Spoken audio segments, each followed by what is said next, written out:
when they knocked him out of the company, they took company cars out of his driveway, they canceled golf memberships, and he went from pretty wealthy individual to trying to figure out what he was going to do. So as he looked at his resume and his options, he figured, I have very little business experience. I'm a high school graduate, naval war veteran. I'll go into sales. And he went out and was selling motivational records at the time, and went on 84 sales calls and sold 0. And so we're not off to a very good start with the Sandler system right now. But we'll talk about that. So there were a lot of things that he experienced when he was in the field, and that's what caused him to develop the system that we're going to talk about. But when we think of salespeople, so let's go back to, David Sandler's early days and your days in sales right now. What do people think about salespeople? How do they view salespeople? What are some adjectives that you might use or they might use? Pushy. Slimy. Stealth, sneaky. Fast talking. Fast talking. Yes. You said that. Not listening. Not listening. Listen. Who said not listening? I like that. Okay. Any other adjectives? Concerned about their own self, not. Selfish. Yeah, absolutely. And you'll see I make some typos, but I try to clean this up. And also, I will send out any notes if you guys want. Whatever we put up on the screen, happy to send out. So people have a view of salespeople this way.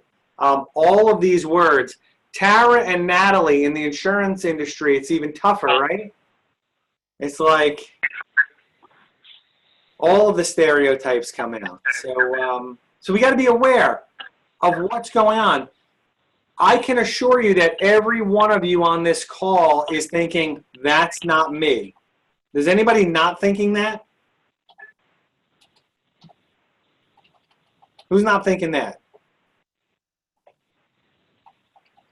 I have a hard time with the listening aspect. I'm working on it. All right, but when we look at these adjectives, are you thinking, "Hey, that's not me. I'm a good sales guy. I'm not in it for myself," right?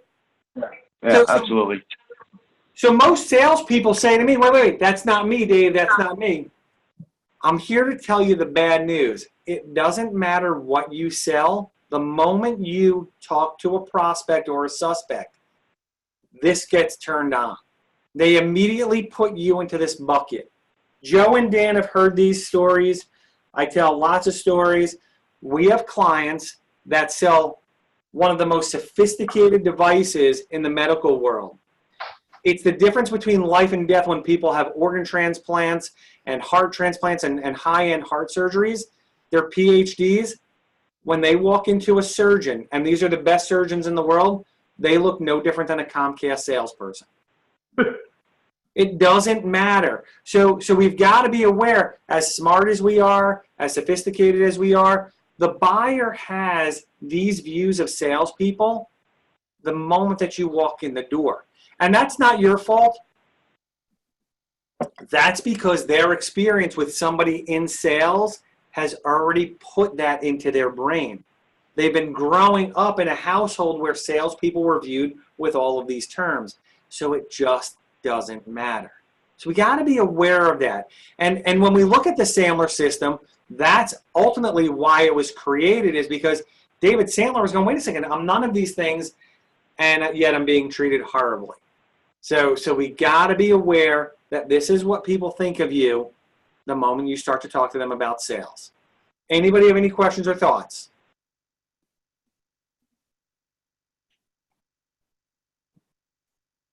Tara and Natalie, being in the insurance world, what do you guys think here?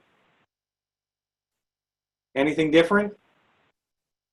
Sometimes not trustworthy. Not trustworthy. Anything else? Other competition. We got a lot of competition. Yep. All right.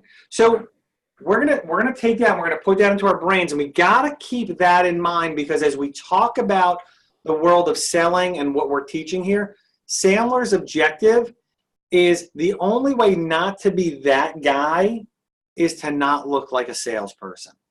And that's ultimately what he created. Is this whole system, this whole process is designed to do everything to make you not look like a salesperson. But let's go back a little bit also. Let's just go back to some of the core principles that when we walk out of here today, I want to make sure you guys know. In the world of, now I'm going to use terms. I'm going to use terms that traditional selling means everything that we don't want to do. And when I refer to Sandler, that's going to be everything that we want to do. So when I say how would a traditional salesperson respond, that's the other guys at this point. So in the world of traditional selling and traditional buying, there are two systems going on simultaneously. One is what we call the buyer system. Has anybody ever heard that term before? No. Thank you, Curtis. Kurt, that was a definitive no. All right, so there is a system at place in the world of sales that is consistently fighting against you. And it's been around for a long time. And David Sandler helped uncover it and documented it. It's a 4-step process that buyers use against salespeople. And if salespeople are all of these things that we said at the top of the list, well, then the buyer better have a system to protect themselves. So let's imagine you walk into, and I like to use car dealership, or maybe it's a Best Buy type store where you're looking for a TV. Let's think about that moment. You haven't done any research at home. You just walk into that retail store or you walk into that car dealership, and a salesperson comes over to you and says, "What are you looking for?" What's your first response? Usually they say, "Can I help you?" And then you say, "No, I'm just looking." No, I'm just looking. What else? I don't. If he asked me that way, I would say I don't know. I don't know. Okay. I might just step it in the car. All right, cool. Anybody else? I like to go with, I'm good. I'm good. So let's imagine it's the start of football season. Curtis needs a new 60-inch TV. He's walking in with the intention of buying a 60-inch TV. Salesperson comes over and says, "Hey, Curtis, what can I help you find today?" And Curtis goes, "I'm good." Although his intention was to look for that 60-inch TV. If you let the salesperson in on your secret, what's going to happen? He might More money. tell you what you want. He might give you what you want. So we call the first step. Now I'm going to ask you guys to write these 4 steps of the buyer system down, because you're going to want to get this into your brain.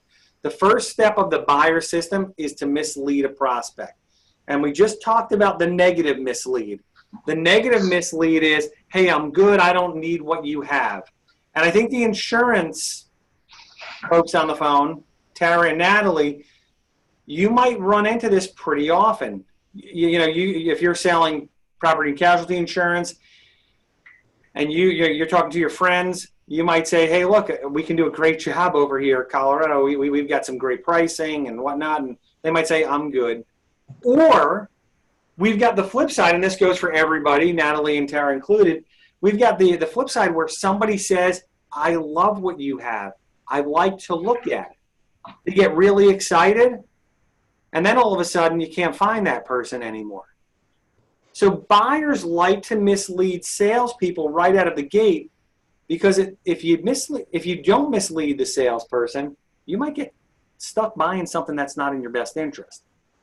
So the first step of the buyer system is to mislead. The second step is what we call gather information. And what does that look like? Well, that might look like, and I think for Tara and Natalie, my apologies for picking on insurance.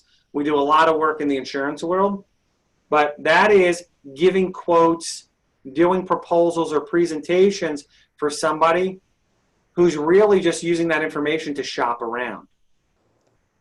So we might have somebody who says, yes, I'm very interested in looking at my homeowner's insurance, for example. And they say, can you get me a quote? And you go and you give them a quote, and who knows what happens to it. Sometimes it just goes into the abyss. In Dan's world, we've worked real hard about not giving out too much information early on in the sales process. We only want to work on proposals that make the most sense. So we got to be aware that the buyer's job is to gather info, and the more info that the buyer has, the better informed that they are to make a decision. However, who's in control of the sale or the purchase when they've gathered up that much information? Buyer. Yeah, and we want the buyer to be in control. We really do. But we're gonna psychologically take advantage of the buyer to let them feel like they're in control, and we'll be running the strings. That's the ultimate goal of what we do here. So the second piece is gather information. Now, let me ask you this. So, is this looking familiar to anybody? Got somebody excited, you gave them a presentation. They now have your information, they have your pricing. And does that look familiar? Yeah, a lot of deals die at that stage. Yeah, and Curtis, have you ever had an opportunity where somebody had your proposal or presentation and you asked them, hey, look, can we move ahead? And perhaps they said, I need to check with a spouse. I need to run it by my boss or an accountant. Has that ever happened? Yes. That's what we call the third step of the buyer's system. It's just another mislead. It doesn't mean that they're bad people. We all do it all the time. But we got to be aware when we're getting those misleads that we're probably sucked into the buyer system. And we're going to talk about how to avoid it. We're not going to fix it today, but we're certainly going to create a lot of awareness. And then the last step for a buyer, has anybody ever called a buyer and they never called them back? Curtis is cracking up, I think. Curtis, that it never happened to you, has it? I call it ghosting.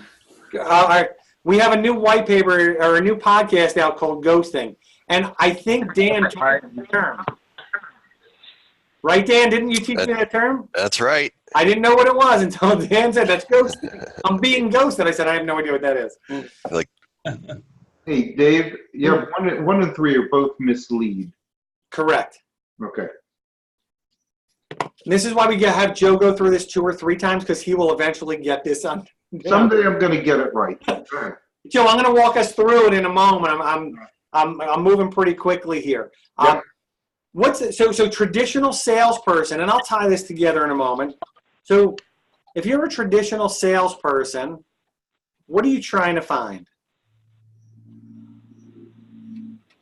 Anybody? Somebody with money to buy. You're trying to find a prospect. There you go, Curtis. Excellent. Somebody that will take my call, have a conversation. Now, in my sales days, especially in my early sales days, and unfortunately or unfortunately, we work with a lot of people still who believe this. If somebody can fog a mirror, that's a prospect. And we don't do a great job of qualifying. And by the way, we're going to break down the traditional salesperson system into 4 steps. And we know that even salespeople that do struggle, they're going to have more than 4 steps. But by and large, it's going to fit into this bucket. So number 1 is find a prospect that will talk to you or that will listen to you. And the moment I do that, I can present my information to them. Now, we probably do some needs analysis in there. We probably get an understanding of what they're looking for. There's probably some good dialogue. But our objective, and when we come into a lot of organizations, one of the goals that they have is often how many presentations have you done? How many proposals have you sent out? Quantity over quality. We want to flip that a bit as we get rolling here. After you have my presentation, and I'm a traditional salesperson, what do I want to do? Mislead you. They're going to mislead me, but what do I want to do? Close. Who said that? Damien. Damien, good job. So I'm going to ask for the business, and what's going to happen next is sometimes they buy and sometimes they don't buy. And when they don't buy, we often move into what's called chase mode. So I'm going to walk us through this very quickly, try to tie this together. If I'm taught, I hate when I do that too. Let me undo, hang on.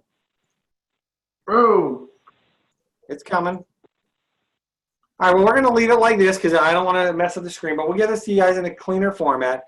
So if I'm a traditional salesperson and anybody that's breathing, which is pretty accurate for about 80 to 85% of salespeople out there, if they show any level of interest, I'm going to assume that they're a prospect, even if they're misleading me.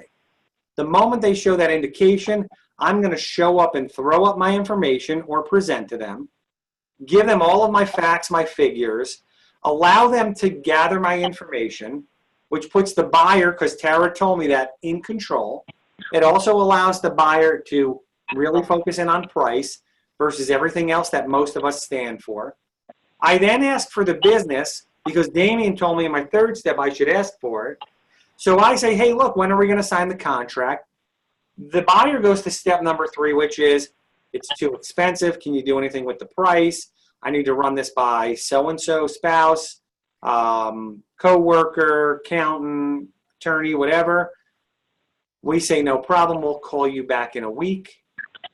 They can disappear or ghost us, and we are in a never-ending chase mode, leaving voicemail after voicemail with somebody that's never returning our phone call.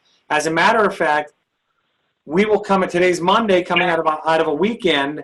We may have left a voicemail for somebody on Thursday and came into the office this morning going, should I call them on Monday now? Their voicemail's probably filled up. Maybe I'll wait till Tuesday when they've cleared out their voicemail and they have a lighter calendar. We are going to reduce and or eliminate that from happening to you guys. This is what happened to David Sandler. He was out, and people would say, come back tomorrow for a check. Come back next week. I'll sign the contract. And he would show back up. Nice guy. Apparently, I've never met him. He passed away in 1996. Super nice guy. Could get along with everybody. He couldn't understand why people were lying to him. And what he did is he shut down that motivational record company, and he said, we got to fix this. This is the problem. People don't trust buyers or salespeople. Buyers don't trust salespeople. There's a problem with human communication. We got to go out and fix this. So if you remember, he goes 0 for 84, right? I told you 0 for 84. When he reopens up 2 years later. Now keep in mind, it took him 2 years to develop this system. And the lines that you'll hear me consistently say are, not rocket science. It's rocket fuel, but it's not rocket science. But it took somebody to organize the steps, to organize the techniques, to put them into use. And he did it alongside a psychologist. So this ties right into how people think, how people make decisions. We have a psychotherapist that actually trains with us, and he's been just super blown away by how we've tied the psychological element of communication into the sales world. That being said, don't feel like you need to become a psychologist because Sandler baked, we're going to teach you that, but Sandler baked all of that stuff into this process. So I'm going to pause for a second. Does anybody have any questions?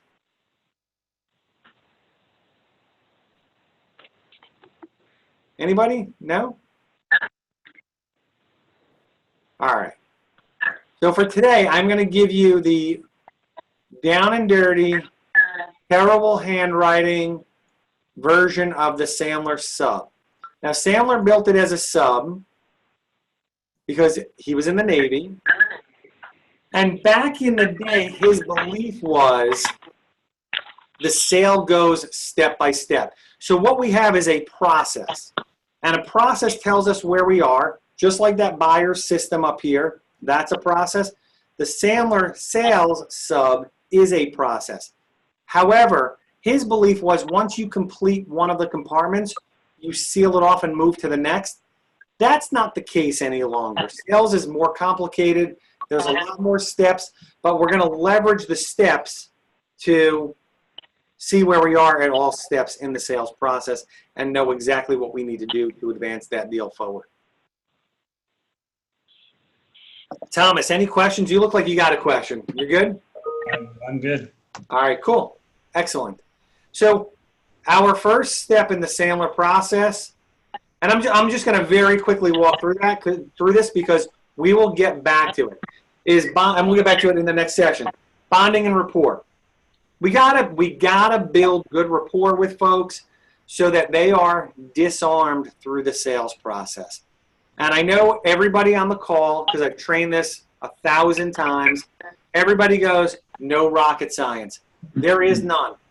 But when we go through the bonding and rapport discussion, you will see that there's a lot more ways to develop rapport on a psychological level and to identify it than probably what we know in the world of traditional sales and sales training.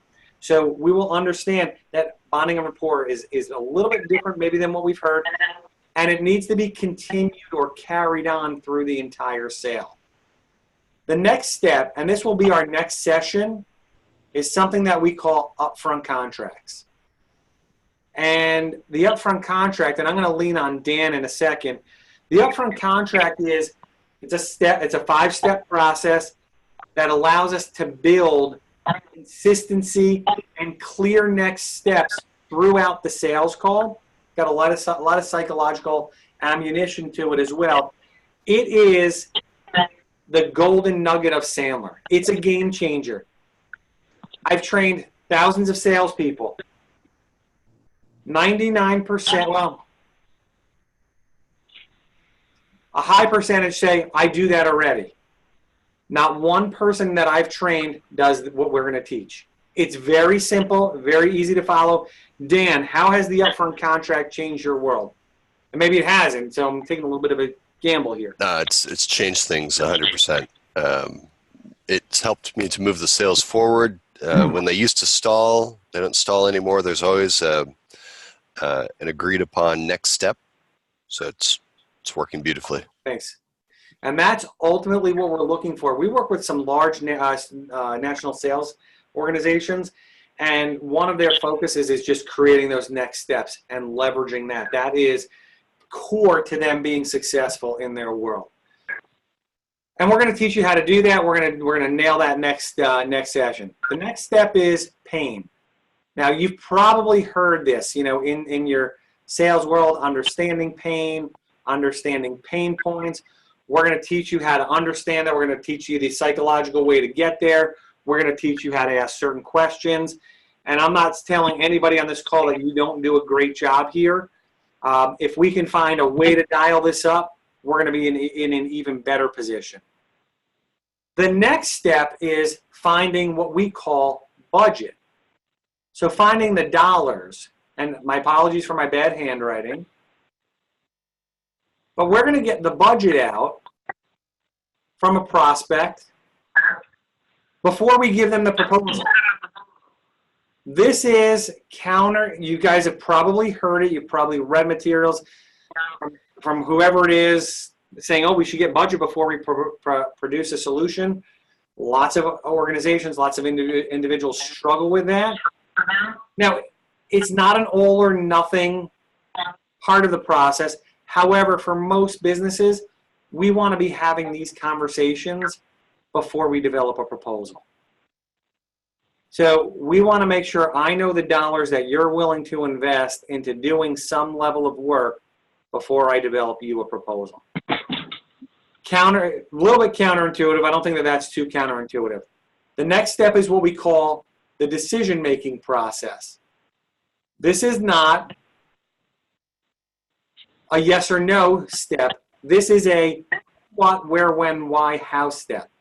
So this is getting all the decision makers in the room, understanding the timing when that decision will take place, once again, before I give the proposal out.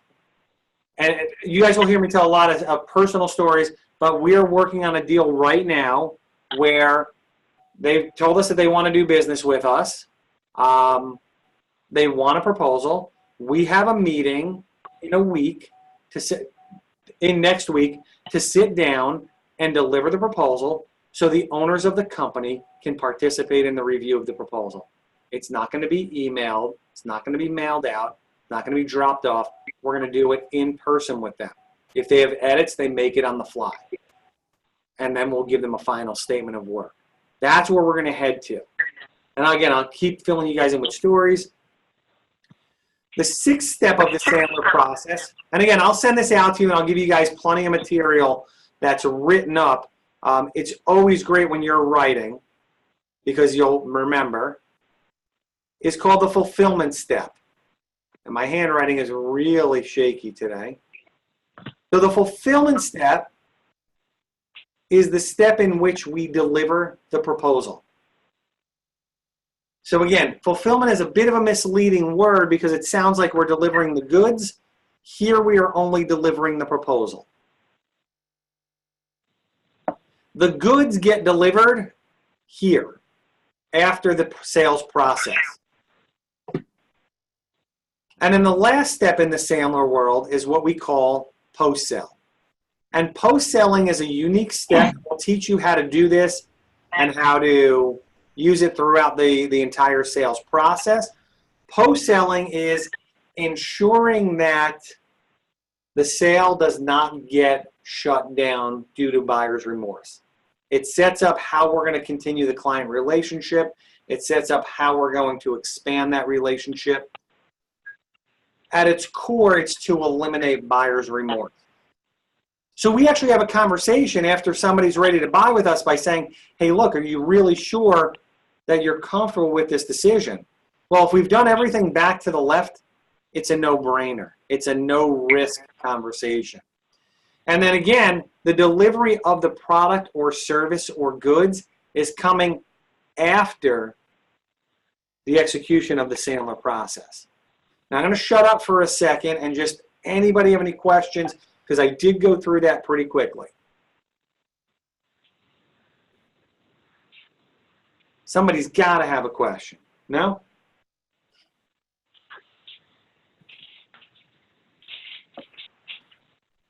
Give you guys a second. What's that? You're just that good. Every once in a while I get it right. Not too often. All right. So we teach you these two things. I want everybody to memorize, get in your brain that buyer system. I will send you out. We're recording today. We'll send it out, but we'll send you some materials. You want to understand that because that serves as a reminder to look at any opportunity that you work on. You just very simply have to ask yourself, am I in the buyer system? In other words, if you've given out a proposal and you're chasing somebody down, you're leaving them voicemail messages that they're not returning, you are in the buyer system.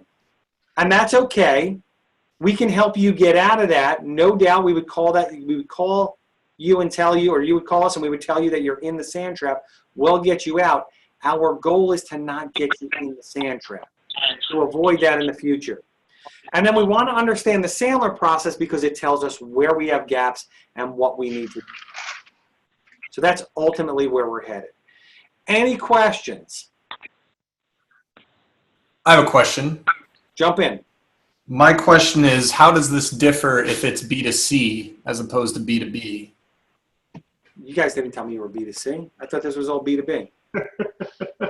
I got to do the whole system again? Yeah, we got to Okay. take an hour. So Curtis, you're B2C, right? I do some B2C. All right. And Dan, you're B2B, right? B2B. It's the same process. It's the same process. And Curtis, so the difference is, and if I'm selling in an enterprise world, a long sales cycle. For example, Dan sells in the enterprise world. He's got some deals that are going to take months to generate. Tara and Natalie might work in a B2C or potentially a B2B world also. So they're going to have some crossover. The process is the same. The real difference is going to be in the enterprise world, we get an opportunity to spend more time with the prospect so we can fix things along the way. In the B2C world, this is kind of shrunk, so you got to be sometimes a little bit quicker on your feet. What I will say is B2B sales folks think that the B2C people have it easier, and B2C sales folks think the B2B people have it easier. Sales is a tough world. Process is the process. I just will say that in the B2C world, we work with some home remodelers who have killed it. The one challenge is if she makes a mistake in a sales call, that's the owner of the company, if she makes a mistake in the sales call, she doesn't always get a chance to fix it. Dan does sometimes get a chance to repair a mistake that occurs. And having been on both B2B and B2C, Yep. it works. It's the same process, either side. Yeah, guys, I never tell people to trust me. I don't think it's a good use of word, but we will not teach you anything that doesn't work. And when the moment that you hit a wall and go, this is not going to work for me, you should be picking up the phone and calling me, or call somebody else on this line, because we're gonna get you into a good spot. All right, I'm gonna erase that. I saved it over here. We can get that out to you. Gonna start again. We're going to talk for a moment about something called the pendulum theory. And in all likelihood, we'll come back to it when we open up our next call, because we will not do it justice today. And we teach this, it's actually in our materials, in our curriculum, in the first section like we're doing today, because we want you to go out and practice. Number one, we want to give you a technique to use, and you will use this throughout your sales career going forward. And you get better and better at it. You're not going to walk out of here and be an expert today, but we're going to get you better and better. So at 3 o'clock, the prospect is actually buying. In other words, they are inking the deal right there. That's what 3 o'clock is. At 6 o'clock, they are unsure. And at 9 o'clock, not only are they not buying, but they're not very happy with you. So the pendulum theory fits right into what Sandler wants us to do, is not look like a salesperson. And along the pendulum are every time that exists between 3 and 9 exists on the David Sandler pendulum. So it could be 3, it could be 4:30, it could be 7 o'clock, 7:30, you can name it. It's always between 3 and 9. So years ago, we're first in business, we're new, relatively new to business. We get a client, it's a marketing firm, and they walk in and they sell to restaurants, high-end restaurants, restaurant chains in this area, Princeton, New Brunswick area, and it's a pretty tough sale that they have. But they walk into a restaurant, and one of the owners is met with the owner of the restaurant. He owns a couple of restaurants, and he says, within 5 minutes, I need you guys to do work for me. And the owner says, okay, I'll be back tomorrow with a contract. The owner of the marketing firm. The owner of the restaurant says, perfect, I will see you tomorrow. 9 a.m. they're supposed to meet.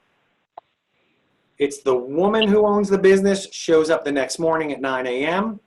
So if you were looking at the pendulum here, where would you say that prospect is? He says, come back tomorrow with a contract and we'll get rolling. Where would you say he is on the pendulum? At the beginning. He's at the beginning. He's close to 3. Let's call him at 4 o'clock. Just for argument's sake, because I'm going to tell you that 3 o'clock is when they're inking the contract. Okay? So our prospect, our client, does what any good salesperson would do and says, what does she say to the owner of that restaurant? Curtis, take a stab in the dark. Say again. So the owner of the restaurant says to the owner of this marketing company, come back tomorrow, 9 a.m., and what does she say to the owner of that restaurant? Sure, sounds good. Sure sounds good. So Sandler has a rule. Never get between where your prospect is and where you want your prospect to go. It's called the pendulum theory. So the prospect is, for argument's sake, on this one at 4 o'clock, correct? And on this side of the pendulum is all positive, and this side is all negative. So when our prospect becomes client, because their head's about to pop off after this interaction, says, I will see you tomorrow at 9 a.m., he is operating in the same positive nature as the prospect. And the Sandler rule says, never get between where your prospect is and where you want them to go. So what time on this pendulum does she need to be staying behind? 4 o'clock. Curtis, you're the man, because it's rare that we get the right answer right away. She's got to stay anywhere behind 4 o'clock. So would that mean that she's saying something that's more or less positive than the prospect? That'd be less positive. It'd be Bingo, like, because we're swinging her back to the left.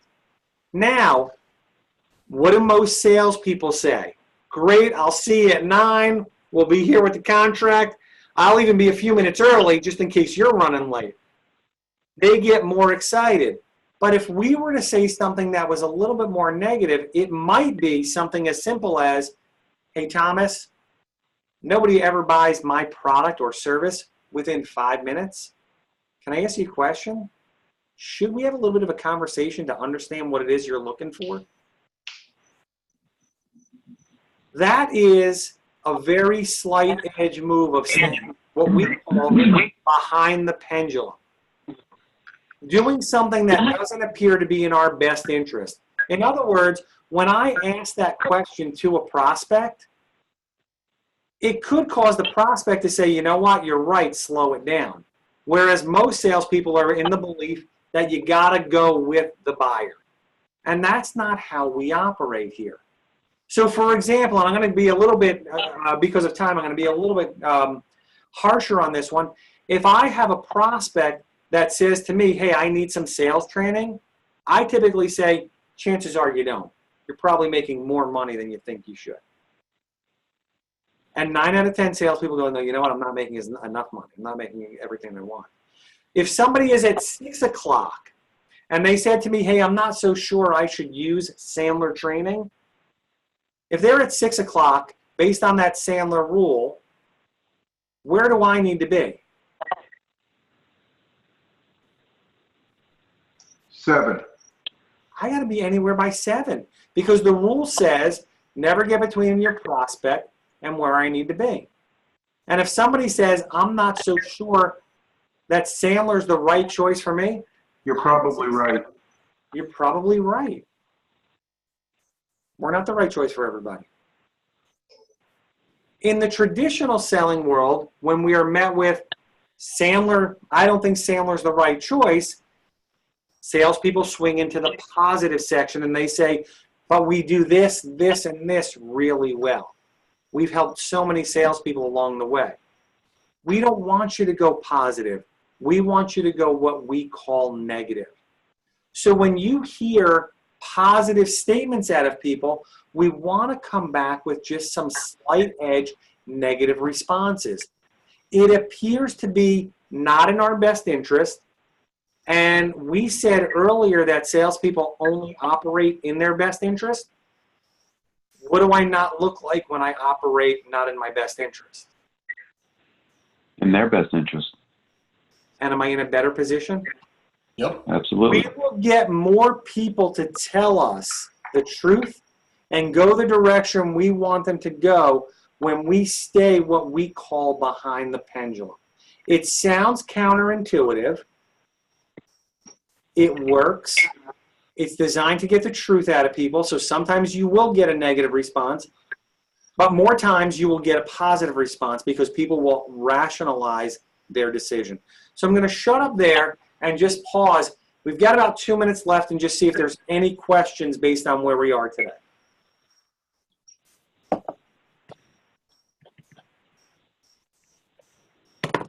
You know, Dave, seeing this a second or a third time in this case, it's really, it makes more sense the more you see this. It's unbelievable how often, and again, this will become core to your sales dialogue when you're in the field. It's dead. This is dead. It's a deadly. I call it playing. I call it teeter-tottering. It's genius. I've been doing it for a while, and I'm not saying that I'm the guy. Okay, I'm just saying I will verify everything you said to be spot on, and I want to hone that. So excellent. Absolutely. In our medical device company, we've been teaching them for 5 years, and they go out and when their device is brought into a hospital, one of the guys has to go out into the field and sit in the OR and operate what they're doing, and they had a case where first time in this hospital, it was a heart surgery. And these are not day-to-day heart. I mean, there's thousands of them being performed a day, but these are the high-end. These are valve replacements. This is a heart transplant, things like that. The surgery didn't go as well. The patient lived, but the surgery did not go as smoothly as expected. And the guy that we trained went over to the surgeon and said, I'm going to make a suggestion. I don't think you should use our product going forward. And he goes, Bill, he goes, your product did everything that it was supposed to do. This patient had so many issues coming in. We are on board with your product and solution. We're going to be bringing that into the hospital here. It is one of the gutsiest moves I've ever heard in the field. This is about 2 months ago, and they won the business. And he knew exactly what he was doing. He knew exactly what he was doing. It was a dangerous move, but the surgeon went his direction. So any other questions or thoughts before we wrap up? All right. So, folks, I appreciate your time. I will send out the recording of this. I will stop the recording.